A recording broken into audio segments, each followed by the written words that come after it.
My main goal is to blow up and then act like I don't know nobody. We talk a lot. We text a lot. Really? Yeah, and I used to come to a couple parties, but he's always moving. I saw him. I think it was at one of the award shows. We went past each other, and we did a show together in Texas. But we haven't really hung out. I don't know if he's entirely real. I've never really shook his hand. Really? He's divisive. I feel like he's a lot like me. Like he splits people in two. So I thought it was interesting. In hip-hop, it never hurts to be larger than life. As when you are indistinguishable from the average person, it can be hard for fans to gravitate towards you. Some rappers choose to focus on mastering their craft, while others, aesthetics and antics play more of a role than their actual ability. But when it comes to cultivating a name in hip-hop through those metrics, no one saw what was coming quite like Riff Raff. Otherwise known as the Neon Icon, the Peach Panther, Iceberg Simpson, and countless other names, the Houston rapper seemed like he crash-landed to Earth from another dimension, emerging fully formed with the Garnish, MTV, BET, and NBA tattoos, as well as a swagger that seemed to be borderline on self-parody. Many believed that Jody High Roller was a commentary on the idea of realness and hip-hop's historic emphasis on it. To others, it wasn't anything as sophisticated as that. The subject of countless articles that question his authenticity, certain critics believe that he played up to everything that hip-hop's detractors usually weaponize against the genre.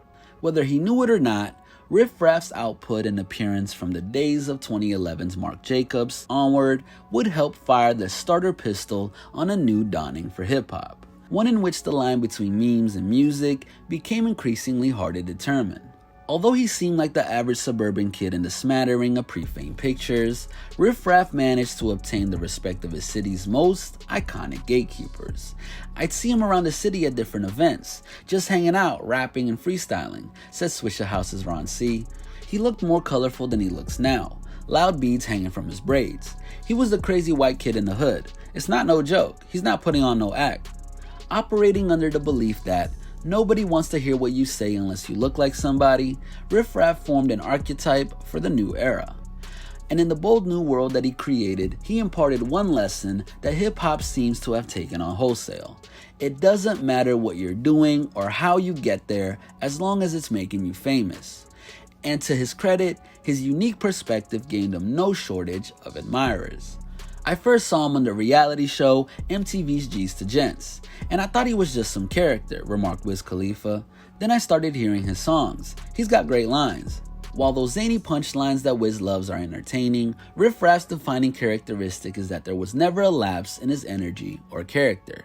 When placed in the hot seat by Hot 97 and accosted with accusations of being a stereotype of a certain type of black person or the next Vanilla Ice, Riff Raff wasted little in trying to dismantle the claims. If somebody playing around, what they're gonna do is maybe go to the middle of the mall, buy some duplicate chains, and buy some whatever that they think that somebody else will buy. Me, all my songs, 90 videos, all original songs, all original beats. Now, am I flamboyant? Am I over the top? Maybe. What I'm doing ain't a joke. Making it impossible to see where the man-born Horst Christian Simcoe ended and the brash Jody High Roller began. What many viewed as real-life performance art formed the blueprint for many of hip-hop's most polarizing figures to come. Amid collaborating with esteemed artists such as Chief Keef, Action Bronson, Mac Miller, Childish Gambino, The Alchemist, and others, the lasting impact of Riff Raff and his many subversions have had was best encapsulated by his former label boss, Diplo.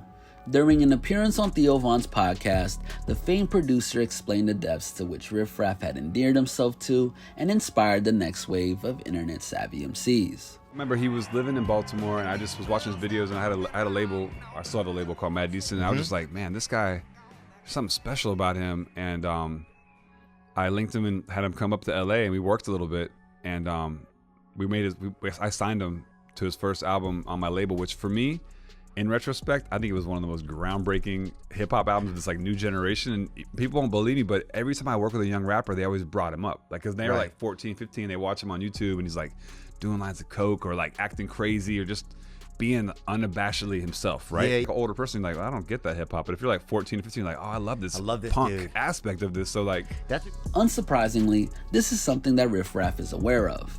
After No Jumpers Adam 22 cited one of his biggest contributions as being the first rapper that I thought was trolling, Riff Raff acknowledged how he helped to break down barriers for the more far-fetched side of the genre. Imagine if the shit that I got coming into the game with my own style, all this colorful, I would mix the whatever Versace with Gucci and Prada and all, right? Imagine if every single kid who was coming in with whatever they were doing right now got asked, are you serious? Are you, like, I was dropping a video every 2-3 videos a week. People weren't even just listening to it, they were just like, oh, he's just all right. Nobody doing it like that. I was like almost like the scapegoat or something. Like I was crucified for everything I did. I was just having fun doing whatever I want. And imagine if that was the case today. If every single person who seemed to be out of the ordinary was questioned and shunned. On one hand, the freedom that Riff Raff helped to enshrine into the rap game is certainly a positive one.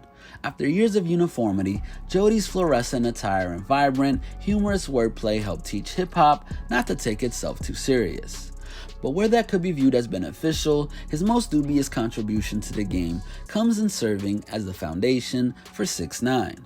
Back in April of 2018, Ebro Darden, a vocal critic of both artists, proclaimed that Tekashi 6ix9ine, Riff Raff, same type of fans. And while he's likely right in the sense that their target market is suburban kids that want to live vicariously through them, there are both crucial differences and similarities between Jody High Roller and the man that refers to himself as the King of New York.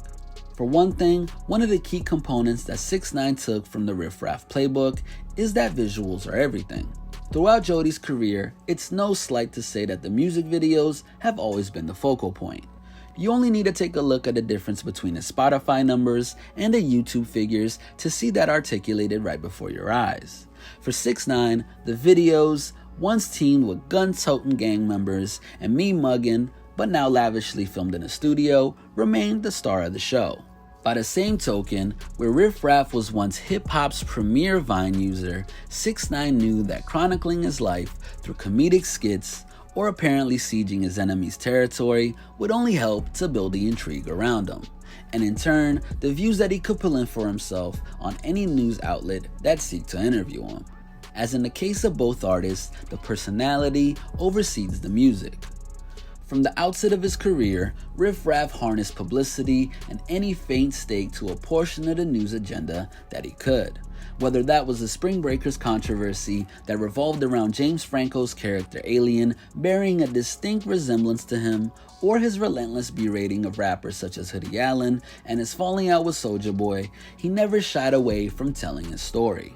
Through these spats, including the unsubstantiated claim that he was suing the makers of the film for $10 million before patching things up with Franco later, we see the power of controversy and conflict in the modern game.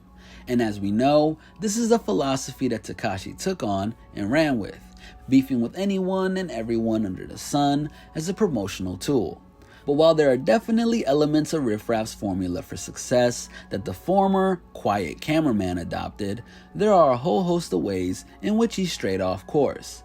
And it's in these missteps that Tekashi 6ix9ine morphed into one of hip-hop's most reviled figures. For one thing, there was a clear disparity between how veterans saw Riff Raff to Tekashi, largely viewing the former as more of a harmless oddity than a scourge on the industry. From Sway proclaiming him to be easily the top 3 interviews we've ever done, to Gucci Mane acquiring his services on a track, hip-hop never outcasted Riff Raff in the same way that his rainbow-haired offspring has been. Elsewhere, Snoop Dogg had given his endorsement, and it was a scenario that left Riff Raff looking humbled by the presence of an OG. In these moments, and the endorsements of Ron C and others, it's clear that when you strip it all away, Riff Raff is just an avid fan of the culture that found an unlikely entryway. Meanwhile, it's harder to say the same for the perpetually disrespectful Tekashi. Although they've both spawned a lot of hate, what truly separates the Houstonian from the New Yorker is that while Riff Raff amped up his personality for the cameras, he never deceived himself. And even more crucially, he never purported himself to be street. Breaking into the game almost half a decade on from Jody's heyday, the many copyists that followed in his wake meant that the comically gaudy ice and colorful hair wouldn't cut it anymore. In the post-Lil Pump era, another rapper who was very much a disciple of Riff Raff and even collaborated with him in 2018, Daniel Hernandez needed another unique selling point for his brand. And so, with the assistance of the 9 Trey Gangsta Bloods, 6ix9ine took all of the bombast and brashness that made Riff Raff entertaining and added thick lashings of gangland mystique. Through the benefit of hindsight, many have said that they'd guessed how this story would all play out, all the way down to Tekashi eventually turning informant. However, what's often lost through the haze of revisiting history is that before he was indicted, he was seen as a nuisance at worst. And at the height of his pre-prison powers, rappers were happy to align themselves with this commercially viable rapper, just as they did during Riff Raff's heyday. When asked if he would work with Tekashi in the wake of the trial, the baby neatly depicted the change in perception. Prior to him snitching? Yeah. Hell yeah, I'd do the song with him. I doubt it. It would have brought me some bread. I'm about my business now. I play the game, you know what I mean? I would. And there, in a nutshell, we have the key difference between 6ix9ine and his cultural ancestor. At all times, Riff Raff has remained true to the character, his character. But as soon as 6ix9ine was under pressure, Tekashi's lawyer Lance Lazaro clarified that he was an entertainer who portrays a gangster image to promote his music. That does not make him a member of an enterprise. As it stands, both Riff Raff and 6ix9ine both have their very distinct places in the cultural landscape, and most likely will always have a loyal audience that remain invested in their running jokes and incessant hijinks.